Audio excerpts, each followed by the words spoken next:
Hello, I'm sat in a car in the middle of a house estate on the edge of Stoke-on-Trent, and that might seem like a bit of a strange place to start a video that's all about the beginning of the Industrial Revolution in this area and about the beginning of our area's railway history.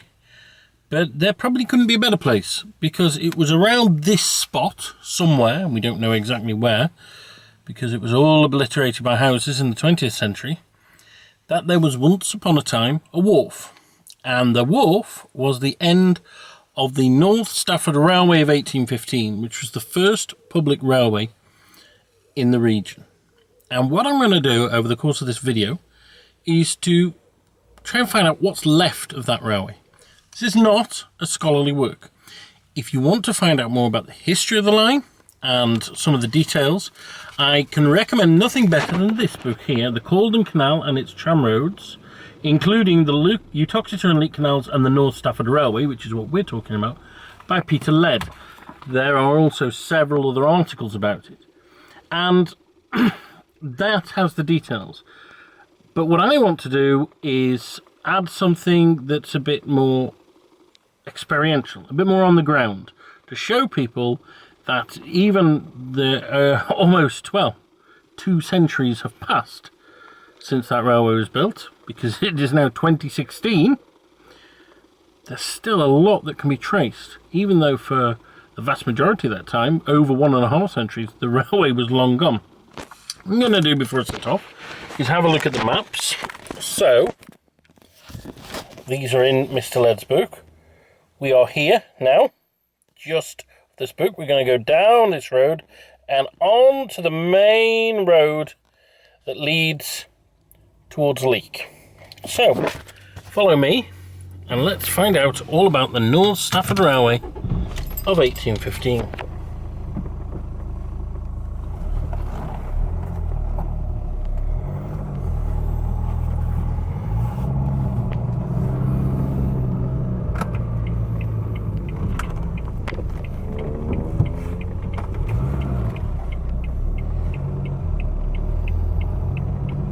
So the line would have crossed this road somewhere around here, going off that way.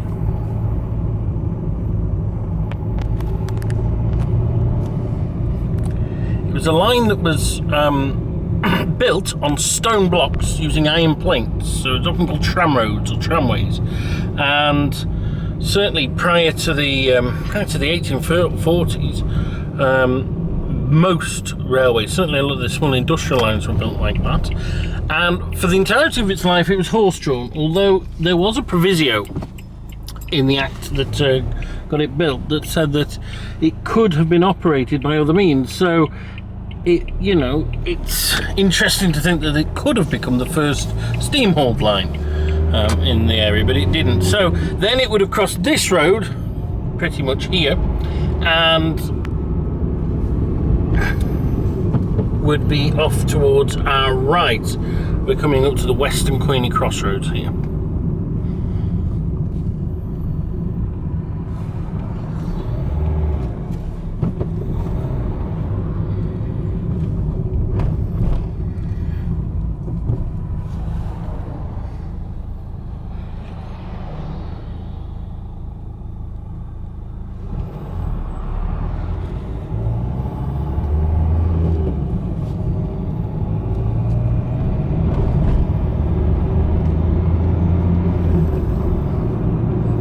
So, the line is continuing on our right. It's a slightly lower level than the road, and it would continue that way for some distance.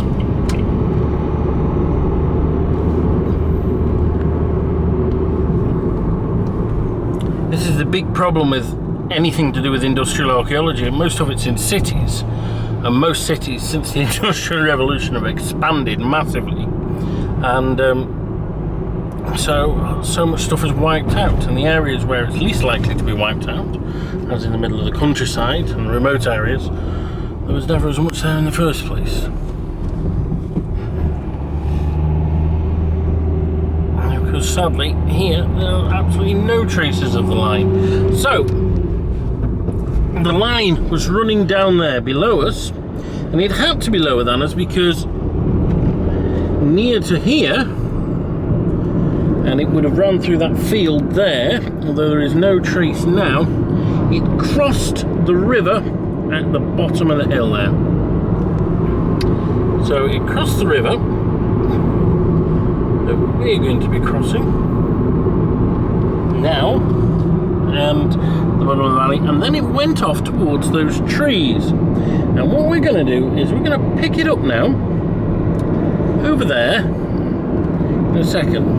The first place where we can trace it, which is just over there.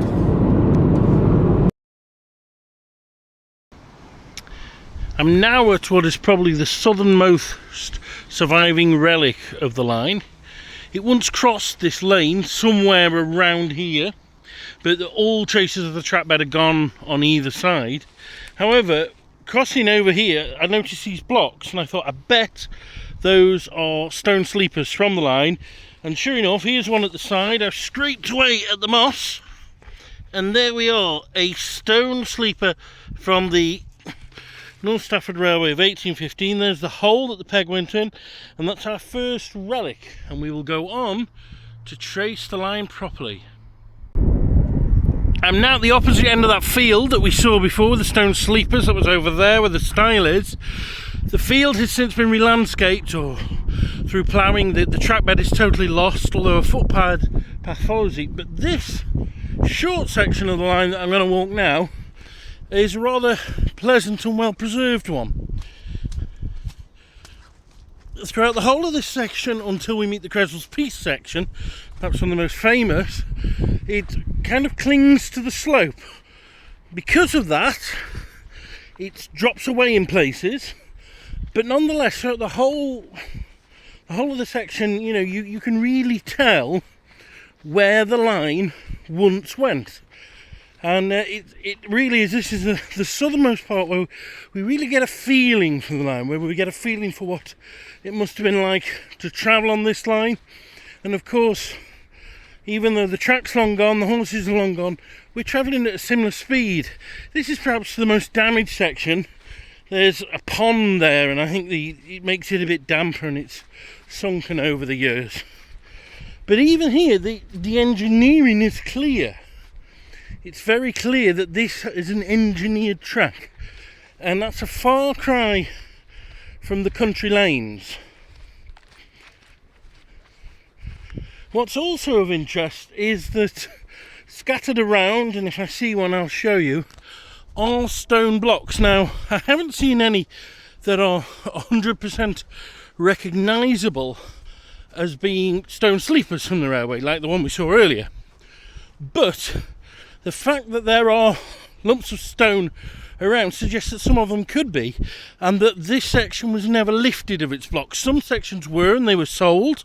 That is recorded, and I suspect that the Creswell's Peace section, which will go on next, although one of the best preserved in terms of the actual architecture of the track, was lifted, because you never see a single block there.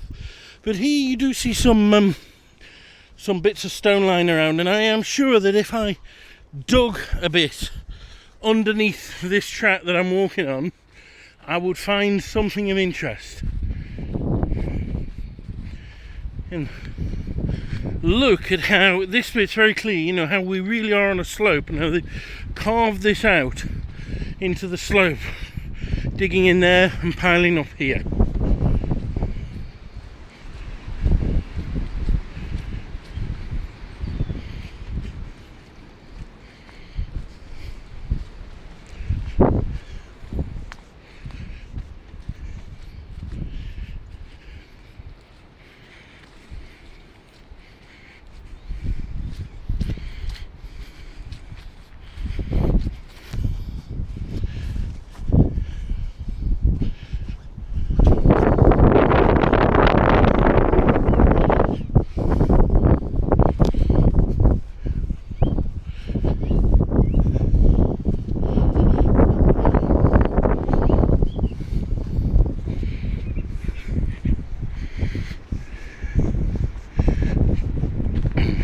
Here we are, we'll stop for a short second I bet if I dug away at that, it would prove to be a stone sleeper.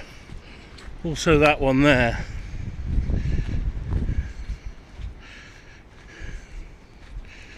And this is quite a short section, but I think quite evocative. And in a second we're going to finish it, and we're going to go on to the much more well-known Creswell's Peace section.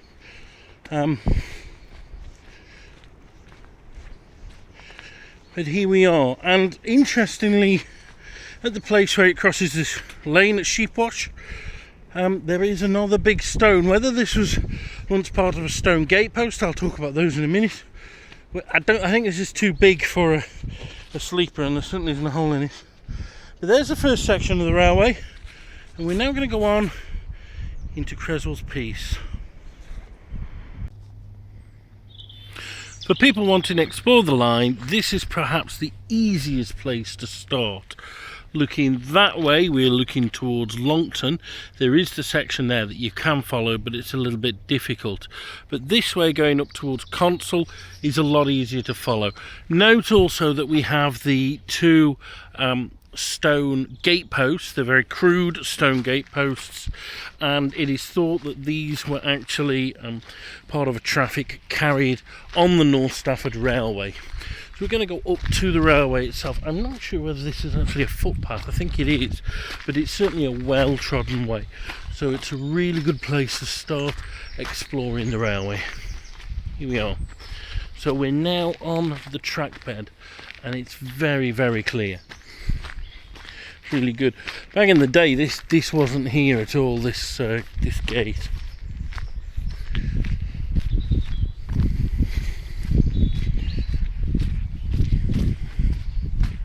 Yes, it is a footpath these days. Great. Don't think it used to be.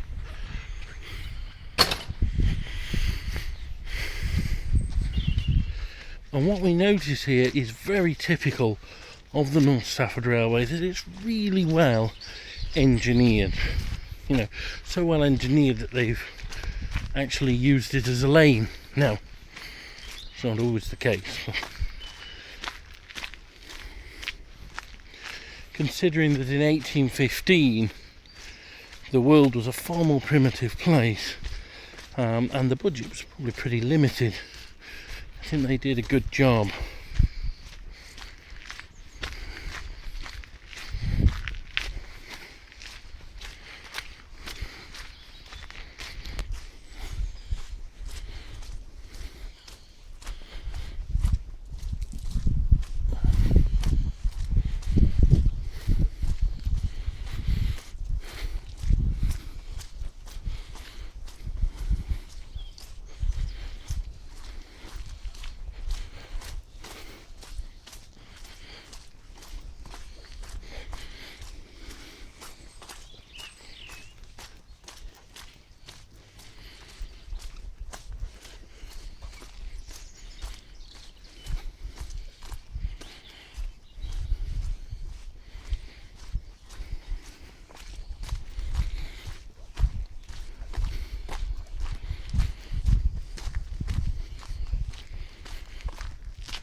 This section of the line is called Creswell's Peace. That's the name of this woodland that we're entering, and it is one of the best preserved sections.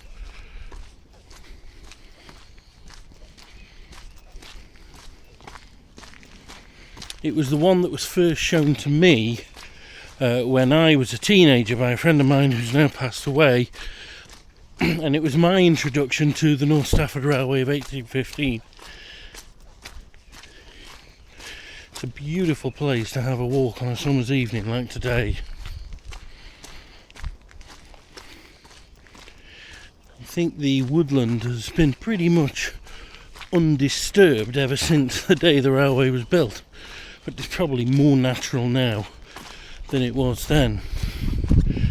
because one may have imagined that there were some small scale industries or, you know, wharves for selling things such as the gatepost that we saw around the line, but these days it's a beautiful, peaceful place.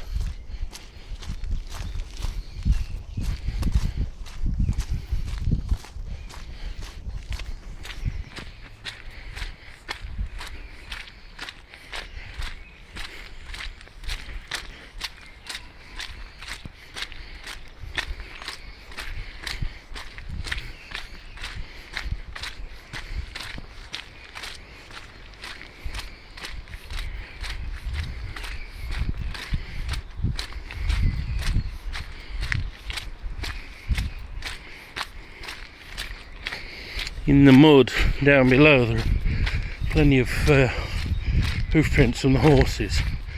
A nice reminder of the fact that this was never a mechanised railway. Reports say it almost could be. There was a stipulation that motorised traction could be used, could have become the first steam-hauled railway in the county, but it never was. I love this curve. What a well-engineered curve this is. It's very clear that this is no natural lane. This was specifically built.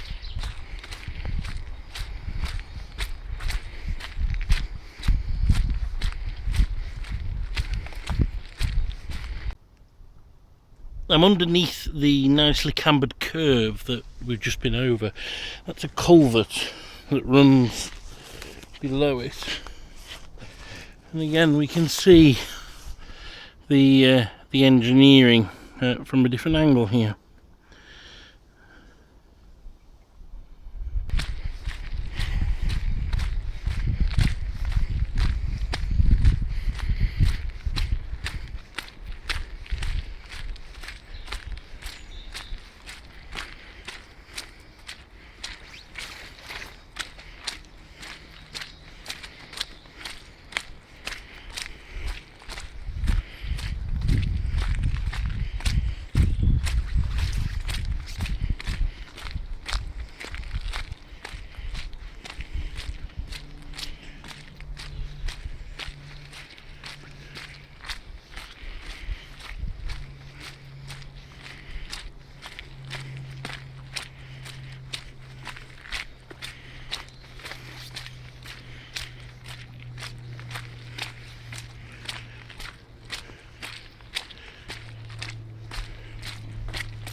Now coming up is a part where we have to be a little careful, because the lane here and the footpath actually leaves the track of the North Stafford Railway.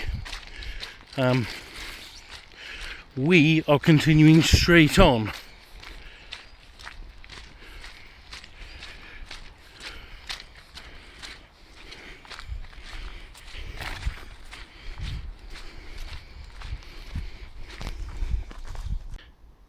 Here's a view looking back, and this is the lane that is before it just meets the railway track. And if you have a look at the engineering there, look how level that is compared to what we're on.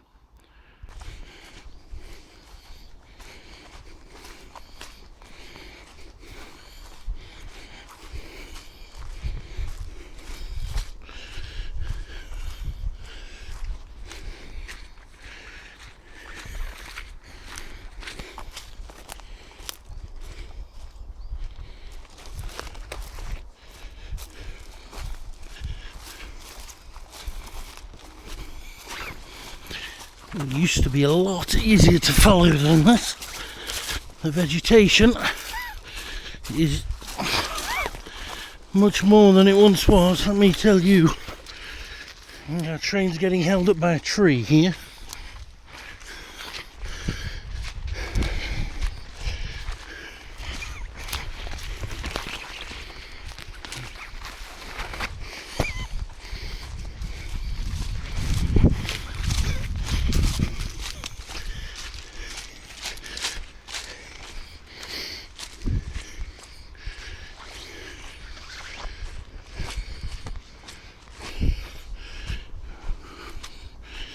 This is looking pretty muddy. Oh dear. Yuck.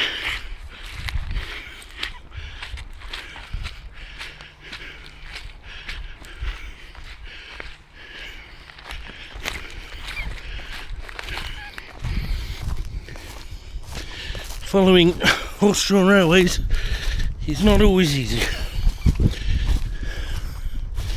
You can still see the line of the track, and I'm sure if you dug down you'd probably come across some stone blocks.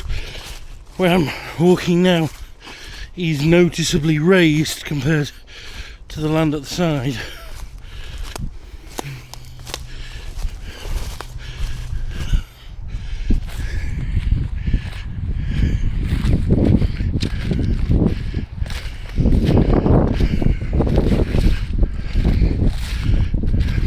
Here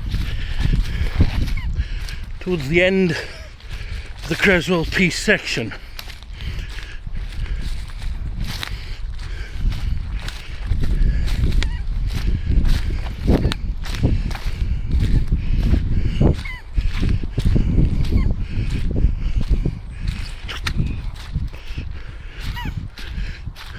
Problem is, beyond the woodland we have a problem. The line becomes, for some reason, impossible to follow. So that is where the line ends, and it would have continued around, going to near to where the white house is over there, and then looping back round. You can see Sellerhead on the horizon, to behind those trees, and that is where we will pick it up next.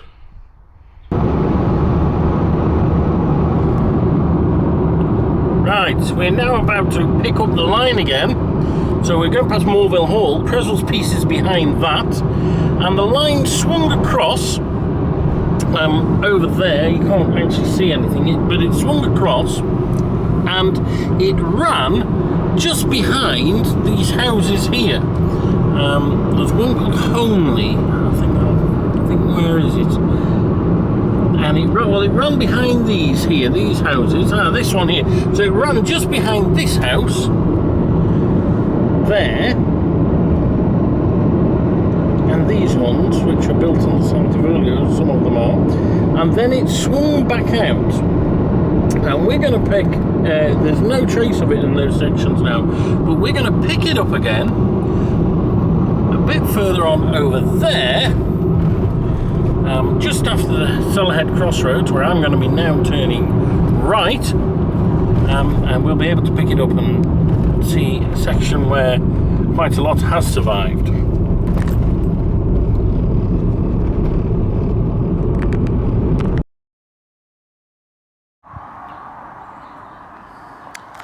So here we are back on the line of the North Stafford Railway of 1815. The scene before you shows where the line once ran. There is absolutely no sign of where it was now. Partly that is, I suppose, due to the very high vegetation. It's the middle of summer, but also because even when the vegetation's not there, there's nothing really to see, and this section is really impossible to follow. It followed the hedge along there and then veered off towards the right. What I've got here is a map, and so if we have a look at this map, this is from Peter Ledd's book, and if we see here, what we're looking at is where wharf is mentioned, then we are looking back along the black line, back going down to the bottom of the page, and so as you can see, that's roughly following the line of that hedge.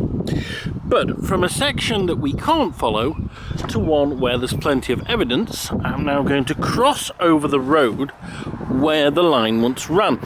Before I do that though, I just want you to have a look up at March Lane. You can see some stone gate posts up there, although I don't think they're the type that the tramway used. And there was a theory put forward by Frank Underwood once that that lane was once another tramway that linked up with Foxfield Colliery. Possible, but probably unlikely. Just have a look at the house over there. It shows why it's quite important to film these things, because if we don't, they get destroyed, and part of the house has been destroyed. This is what is called Rangemore, and this was the wharf, and we're now on the line. And this has actually changed. This bit that's now concreted wasn't concreted before, but you can see from how level the lane is that I'm walking along that this was once the track bed of the railway. Rangemore is quite interesting. This was a major place on the line. And it was a major place because there was a wharf here where the lime or the coal, whatever was being carried, was sold. And it is thought that actually the line was truncated at one point and ended there. And the date for that is uncertain. Some people have said postulated 1840, that's Peter Ledd. Others have said perhaps between 1846 and 1856. It was definitely derelict by 1856. But basically they ended the line there at one point.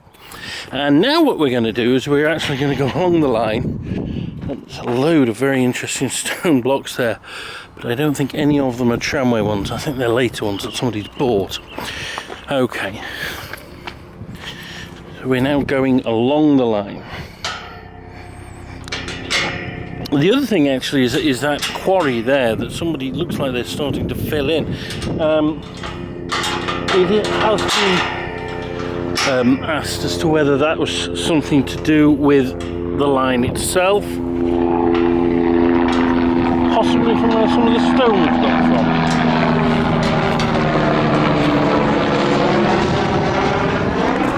Far more modern form of transport.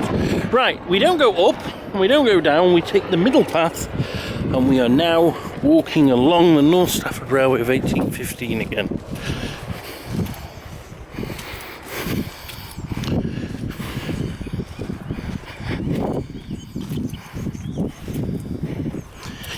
And there is Rangemore, so those buildings would have definitely existed at the time of the tramway, although probably not in as good condition as they seem to be today. That's all been done up pretty lately. We're now in the position of doing this at totally the wrong time of year because of all the high undergrowth. It means we can't see stuff, so I'm going to stop here because there is a stone sleeper from the railway. There is another. and there is another, and they're really regular. They're getting better now. Look at this one. This one, a bit, if I pull that away,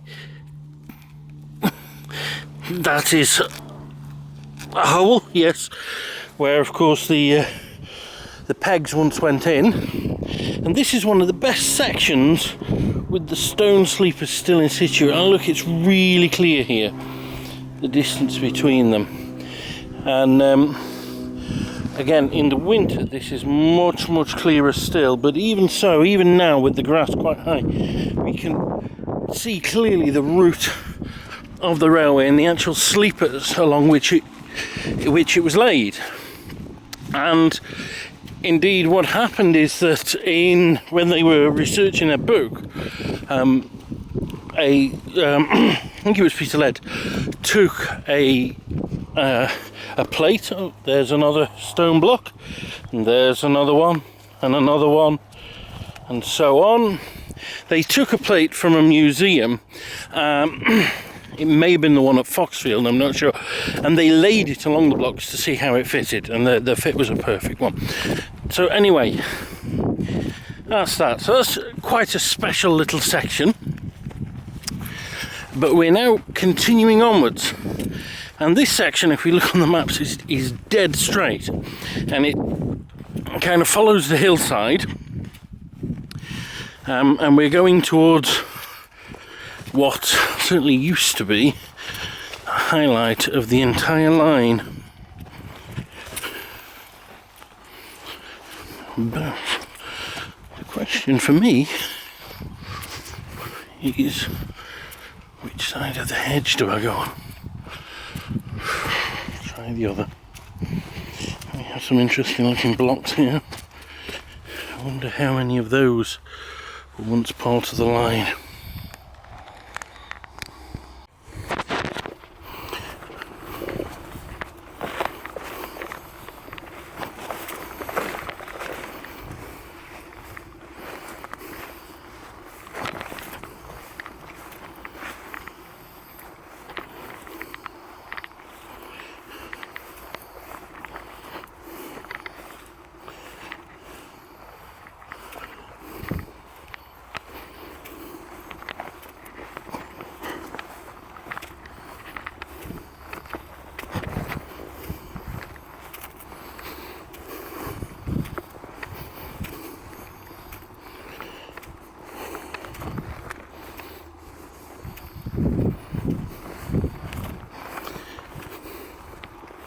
It's always a pain as to when to walk these tracks.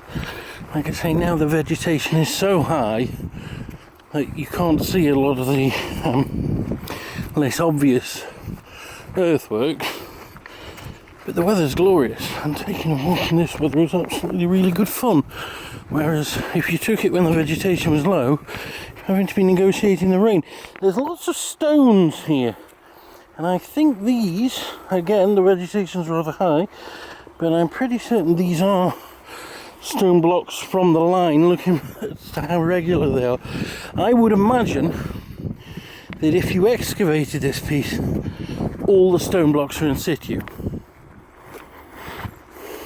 They really are quite regular here.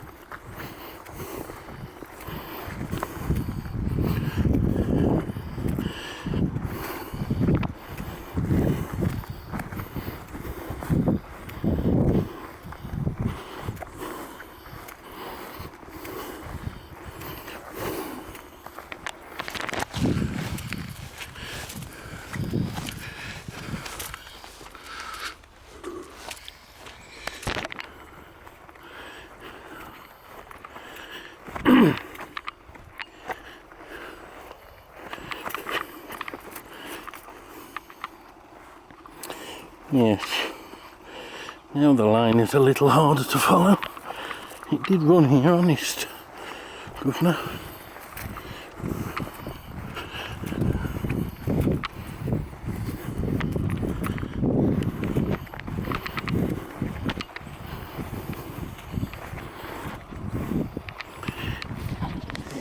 Here more, yes, there's actually more of an earthwork here. This is it.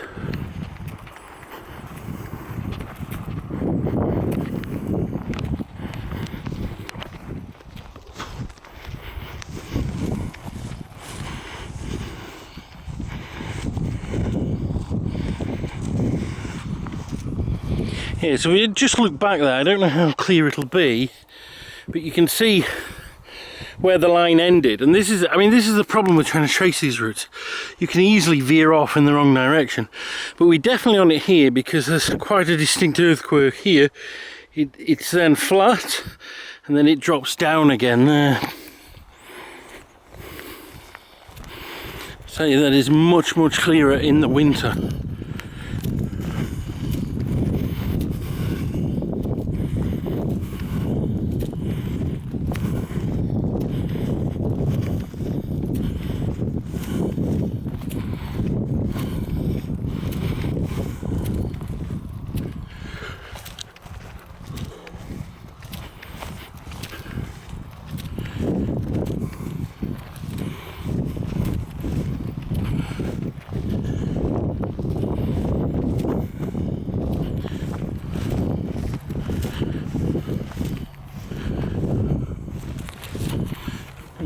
Down a bit off the track bed, so the track bed around where the beautiful bushes are.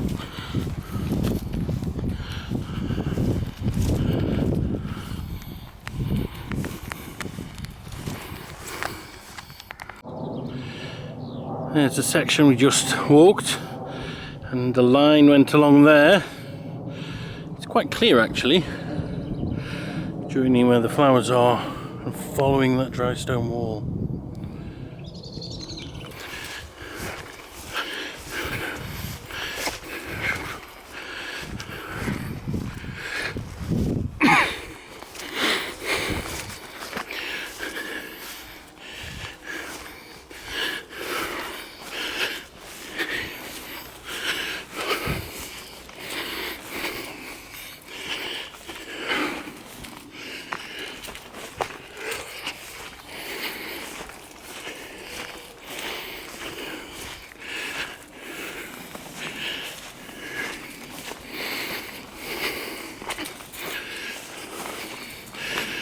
What a fine job it must have been driving a horse along here on a sunny afternoon. Beautiful.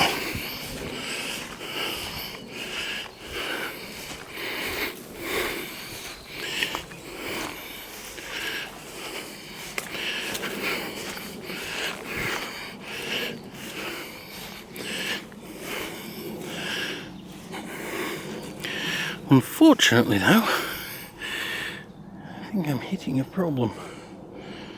Not really going to go in there. Oh well. Electric fence. I'm going to leave it. So there we are. The line continues round just that way, and where the if you can see those line of trees there, there's a road. We're going to pick it up around there in a minute. See you later. So I'm now at the road that I pointed out in the distance before, and the reason that I've come here is to pick up the line again. So as you can see along there, it's not very clear, but I'll zoom in a bit. At the bottom of the row of trees, that is the line of the railway, and that's those were the flower bushes that we saw before. And as you can see, it's quite distinct there. And then it went over here to this spot, and this is one of, or it was one of the highlights of the line. And I shall tell you what I mean by that. The farm that I'm walking along now, towards now, is called Tunnel Farm, and that's the indication of why this was so special, because here was once the most interesting thing to see on the railway, and as you can see now, there is very little to see now. Just check if there's anything. You might notice between those bushes, and I shall zoom in, a bit of a hole there. That, no, I got it wrong. There. That was once the finest structure on the line, and again, this is what happens when you don't protect historical monuments, because that is the tunnel. A tunnel farm that gave Tunnel Farm its name. And only in the last few years has it been filled up. And it was filled up, one assumes, by the farmer who owns the land. It's private property, I can't go on. But in the past, when I walked it before, a few years ago, well, talking 20 years ago, you could actually walk through the tunnel and it was really clear. But what I have got is a picture to show what it did look like, and this is from the book again. So if you have a look here, that is what it once looked like. We'll go over to the other side to see if it's a little bit better. Sadly, I can't get to the other side of the tunnel, so what I'm going to do is I'm going to be picking up the railway about a quarter, maybe even half a mile further on, when it's crosses the lane to Consall.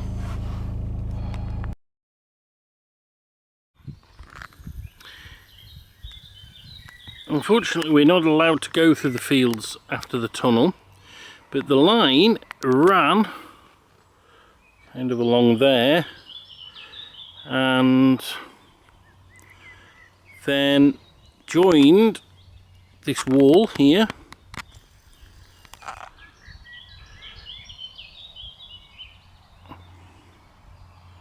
until it hit the road that I'm not standing on. So it would have gone along that wall there and then through where the wall kind of moves a bit, and then along there to the road.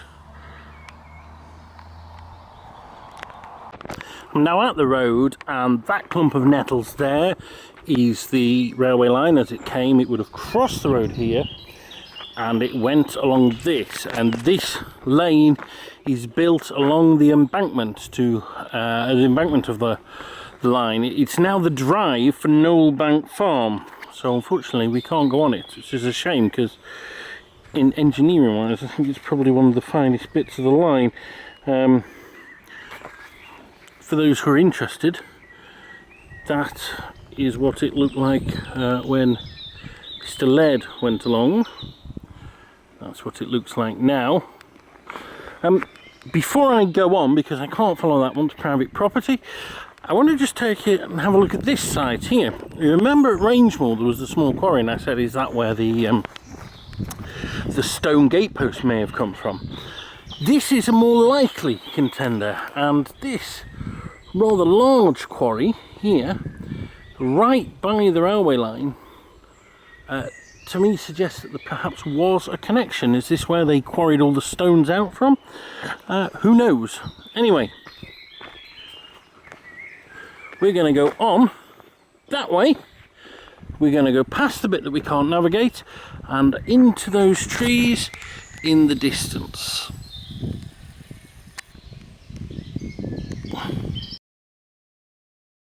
Now at a place where we can pick the line up again after having gone through private land and being someone's drive and that.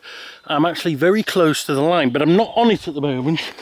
This whole lane might look like it could have been a tramway, but it's a bit too steep. It wasn't. The line goes along there. I don't know how clear that is, but that is the embankment and the line's along there. And what it does here at this point is this footpath, which is in front of us, joins the route of the North Stafford Railway, and we can get onto it. And I have to say, this is one of my favourite sections. Scenically, it's absolutely gorgeous, particularly on a day like today, but it's also good because the line is clear to follow and there's some evidence of what it once was. So we are now on the line. Now, as you can see, that bit is going to be pretty hard to make a video of, but you get the impression where it went. That's looking back towards Longton, and spinning round, we are now on the line itself and continuing on our journey towards Consall Forge. The village of Consall is up above us, and this is why it's one of my favourite parts, because if we have a look, there's a stone block, and there's another one, and there are plenty more. I'll show a few of them when we come across them. And although there are records that some of the blocks were lifted, obviously it wasn't the entire line, and this one seems to have, although as you can see it's pretty overgrown, so we can't tell for sure, but this bit really does seem to have quite a lot of blocks in situ.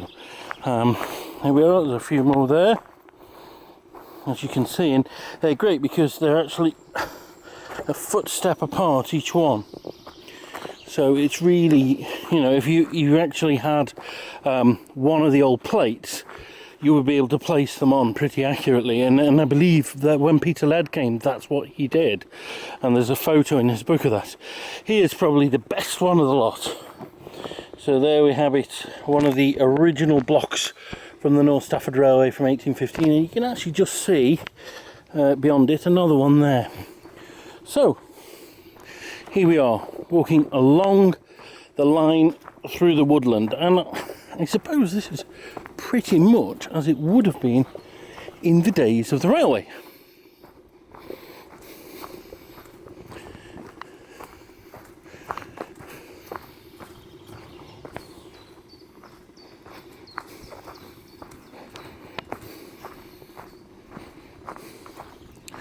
We have here a bit of a quarry that was dug out, maybe for stone. That could have been a reason why that quarry was dug out. It may actually just be a valley, that little stream there. There's also something else very interesting coming up, and I don't know where it is exactly. I think we're pretty much on it.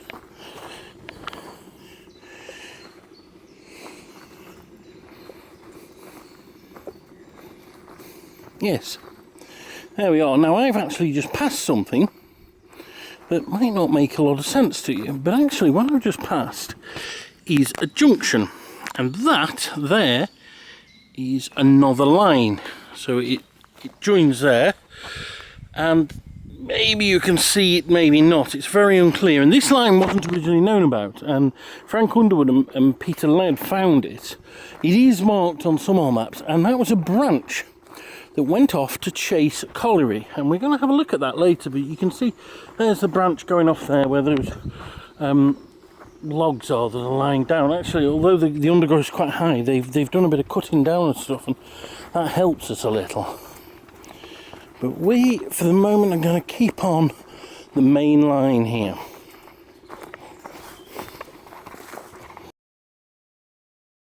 I'm now out of the woods, and you can see here a very telltale set of stone gateposts.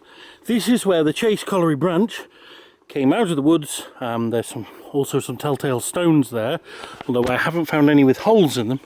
It came out and went across to the colliery.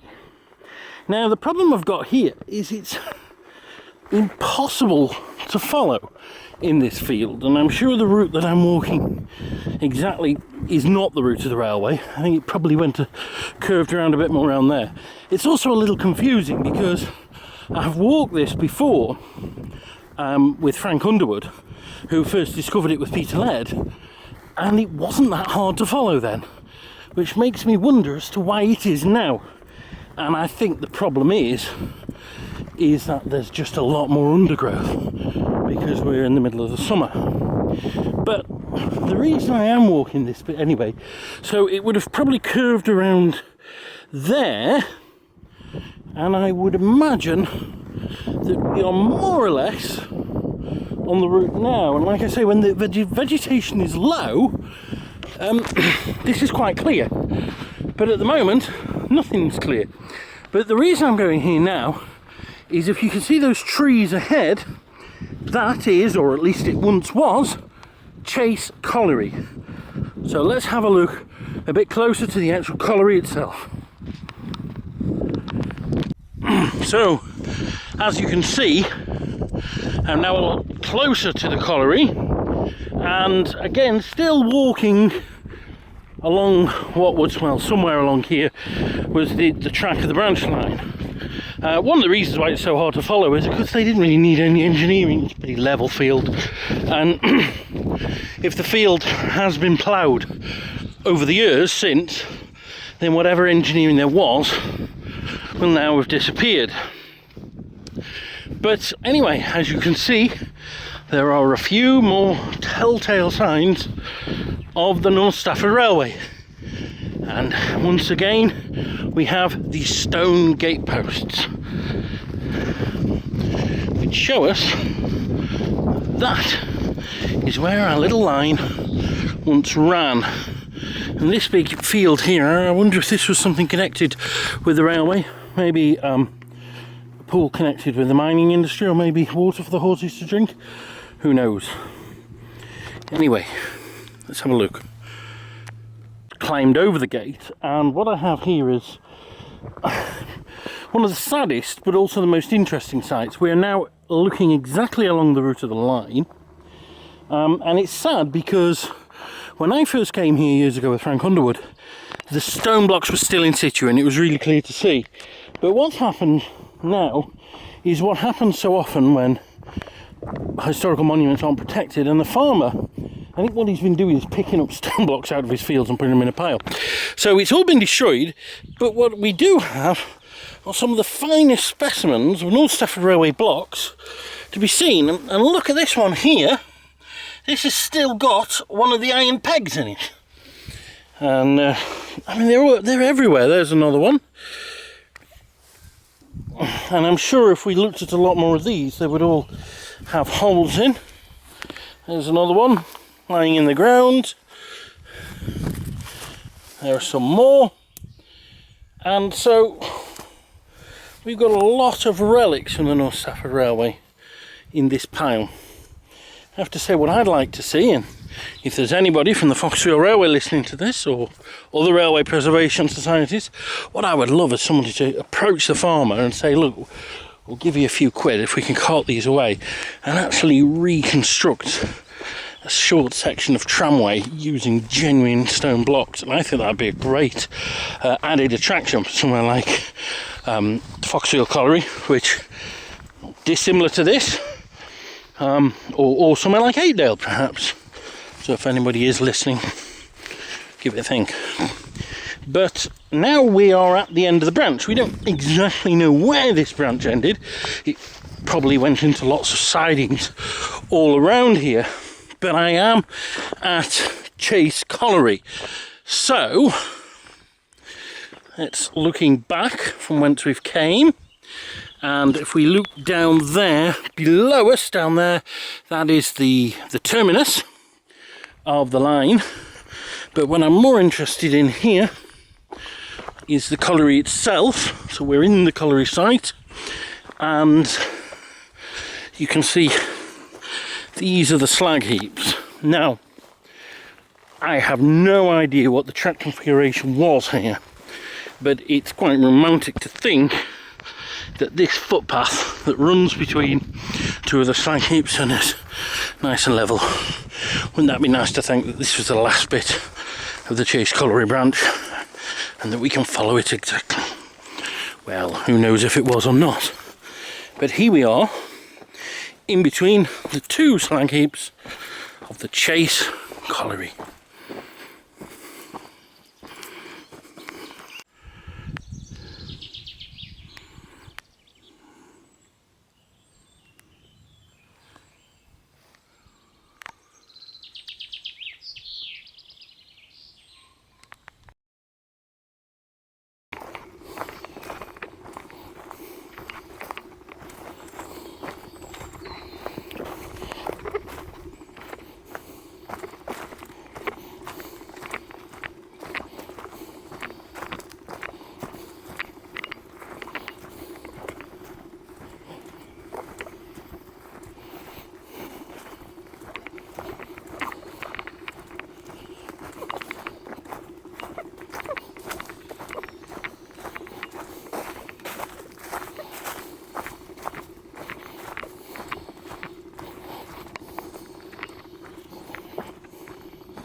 you may have noticed that the line is descending, and it's quite a steep descent into Consall itself, which is at the bottom of the Churnet Valley, and you know, we were coming from the top, so the line does have to twist and turn quite a bit to get down there.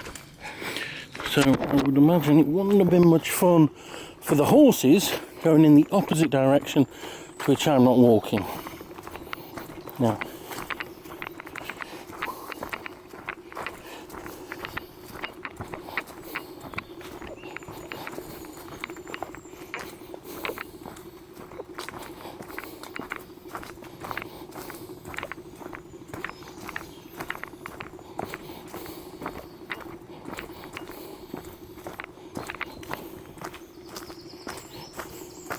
the embankment's quite pronounced here.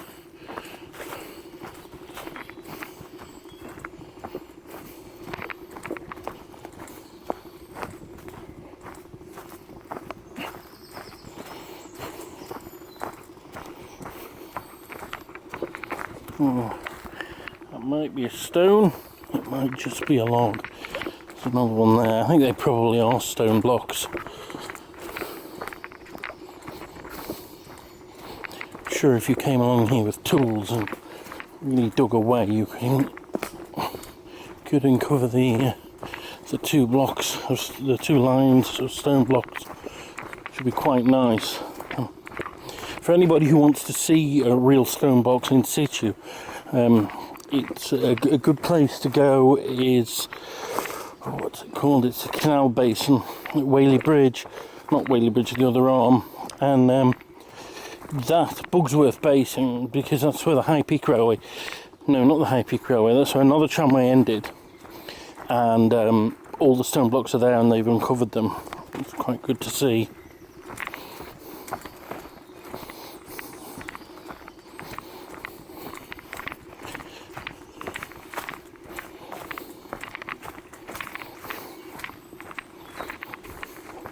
Look at how sharp this turn is. This really indicates what a difficult job they had climbing out of that valley floor. And there's another block.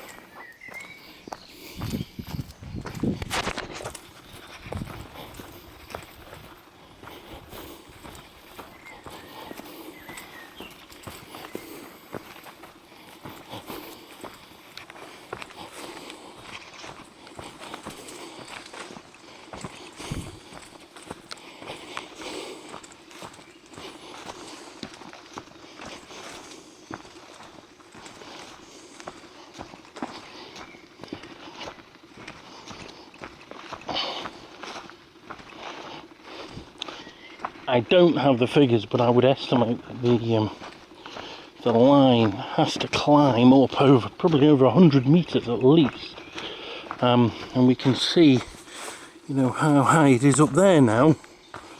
We've still got a way down to go. Even walking, you can feel the gradient. As I say, it must have been tough going for the horses. We're actually on a slight embankment on both sides here. There's probably a culvert under this.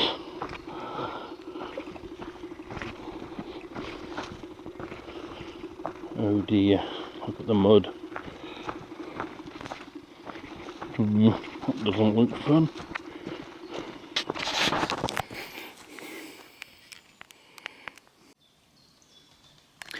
The mud has duly been navigated, and I think why that was there, there's a stream running underneath, and there probably was a culvert at the time of the railway, but it's got blocked or collapsed, and so the whole embankment's collapsed on it, and that's where we now have a swamp.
Now, this section is quite interesting, and I'm going to stop here because if you have a look below, there seems to be another railway running alongside. And what is thought is that that was the original route down there, and it was too steep or it wasn't well engineered enough, and so they built it up. And what we're walking along now is something done slightly later, because if we have a look here,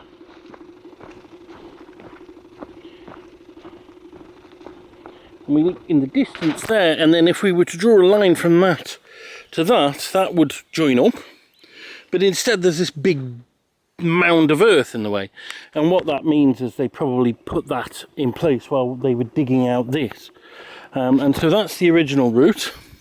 We're on the new route, and of course with a bit of a drop which was not there originally, I'm sure we're now back on the original route.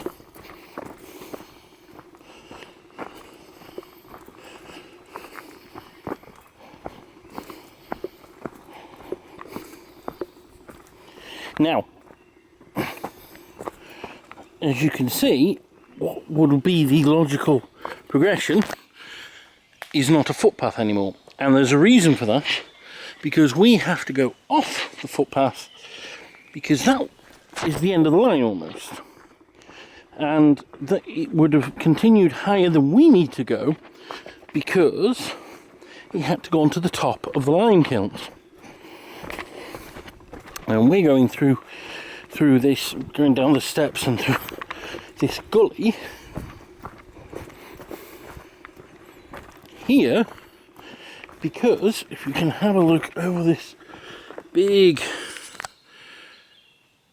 gap here that we're going to be walking through, the railway would have gone across that on a bridge to there, where it would have gone on top of the limekilns. We'll pick it up in a second.